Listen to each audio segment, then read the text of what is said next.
Hello and welcome to part 3 of the video. Sorry to put you through all of this to get to the very last video. There will be one more video showing you the interior of the house and the interior build. As I've already stated several times, unfortunately I was not able to add the remaining items into the house because the game was updated 2 days early and I wasn't able to access the creative mode to add things that you can't make in game mode. But I don't think that deters away from the build itself. I think I've done the best I could and I hope you enjoy seeing it. This video will just cover the basic outside of the house and how it started up to how it finished. I hope you enjoyed the video. Thank you very much indeed if you do stay until the end. It's not a very long one, about 10 minutes I believe. And then very soon after I shall be getting the final bit video where you get to see the interior and to see whether or not it was worth your while waiting for the last video. I believe it was. Thank you for watching my video. If you do like it, you might care to make a comment at the bottom, and if you really like it, maybe you'd like to subscribe and hit that bell. Thank you very much indeed. Enjoy the video. I'm going to park on the road so you can see the house. I built a little avenue of trees here.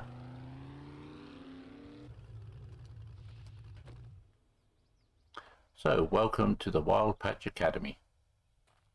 This has been built from scratch in game mode, so while being attacked by zombies and everything else. None of it has been built in creative mode. Let's have a look at one or two of the stages of the build. This is the very first start of the house, the same way I used to build houses in Minecraft game, with the basic blocks that can be picked up and reshaped, which I do love about the building in this game. If I don't like the shape of a block here, I can pick it up and I can reshape it. It's just a plain building block. So this was the front of it. There's no back to it yet, just the front. And then I went from this, I added a few things to it to give it more of a country house look. I started to put the walls on the side of it, and then when I liked it, I upgraded the front to cobblestone. This is what it looked like at the front. You can just see through the front doorway and you can see it's all light brown in the back. That's because it's still building block, which is this one. So this was the back under construction. I was liking it, so I did decide in the end that it would stay like that. I started putting different styles. In the bottom left corner you see large bricks, different color bricks, and the cobblestone, and then painted. I decided I liked the painted, so it all got painted. But now you can see the windows have disappeared. The bay windows that you saw before, which were these ones, have now become bigger windows, these ones, and I like that a lot more. So I painted it, but now suddenly bright white, it looked alone in the middle of the field. So I started to add a plain building block extension to one side to see what it looked like. I liked it, so I decided to extend it to the other side, and it's got the start of the measurements on the other side to the left of the building. And then you can see more than 3/4 of the house is in building block. So I could change anything I wanted, but also if you're not careful with the roof system, by moving the wrong blocks on the inside, if you're reshaping things, could have a collapse on you. But at the moment, the four end pieces all have the same angle roof on, and the big roof at the back is short. However, I decided to extend the big roof at the back, which meant I had to change the angle of the roof on the side ones because I couldn't find the matching blocks. This is now the front. I've started to enjoy it a lot more. I've still got the same angle on the roof of each of the front full sections, but now I've had to change it. You can see the big roof at the back has now been extended down to the left hand side and the right hand side extension, which has meant I've had to change the angle of the roof so that I could find the joining blocks to make the roof come together. At this moment we haven't got anything at the side of the houses. You can just see it in this picture here. On the left hand side you can see the ground is coming up higher. The house is so big that on the right hand side it's level. On the left hand side of the house the ground raises quite a bit.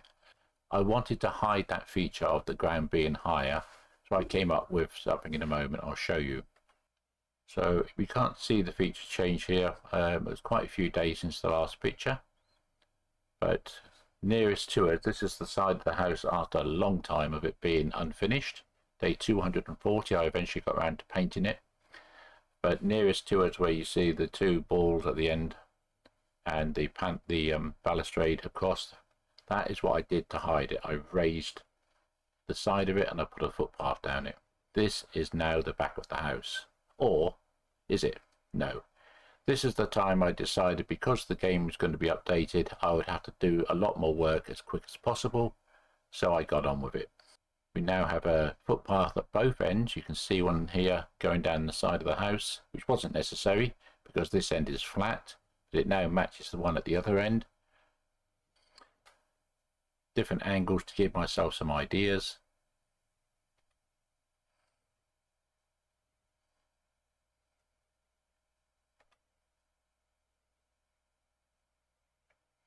And then I just started building. Because the pool was wide, I extended the courts on the left hand side and made a seating area so you can go and sit and watch the matches. I then extended the garden a little bit and made it into a walkway. A little bit more to come yet. It's just a few different angles to show the garden off. I was having trouble filling the swimming pool. You might notice in the corners the swimming pool was only 1 block deep. I couldn't get it any deeper. Here I'm making a small extension because the ground is so much higher at one end than it is at the other. I couldn't figure out what to do, so I made an extension. I was going to make it into like a little picnic area.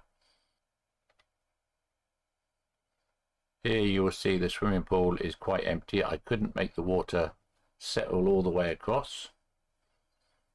But we now have a smaller extension in the garden again. We now have another walkway and some trees leading up into the back.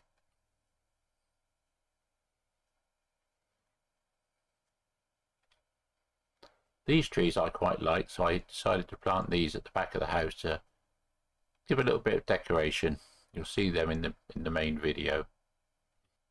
This was the last picture I took of the house up until this moment. So now, alright, so we'll start. You can see, as I said, originally this was all grass. The earlier pictures showed just a grass field. Because of the difference in heights, when you start off in the world, of course, the world looks beautiful, but you can't always place things on it. It will sink into the ground or raise above the ground, and that gave us a problem at the edges. So I dug it all up and made it into a driveway as best I could, but you can see the difference at the ends here. Sort of the misshaped, trying to make it level up. This end was flat. This is why I chose this area. This end was flat. So I didn't need a path at the side. I put a path at the side for another reason, to hide some work I was doing underneath, because I accidentally dug through the surface.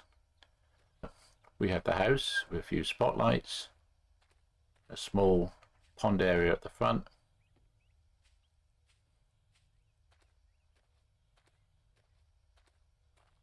quite symmetrical really. So this side then another pond. And this is what I mean, the ground here started to go up. As you can see at the side, the ground gets higher and higher. So as I dug into the ground, it left us with this rather untidy looking side. I didn't really want that, so I came up with the idea of building this wall here to hide it. And that's what created the side path. That was never an intention. None of the house was an intention to start with. So we created the side path. And then much later I put the other path on. Let's take you inside the house.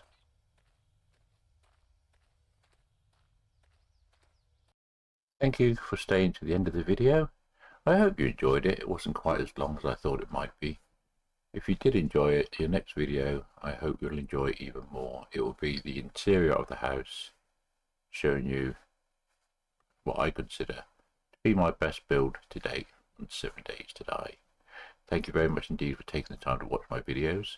I do appreciate them. If you'd like to see more, you may subscribe and hit that bell, or you can catch me live on the link below at Twitch TV when I stream daily 7 Days to Die, Fallout 76 and occasionally one or two other games. Until the next video, thank you for your time. Take care. Bye bye.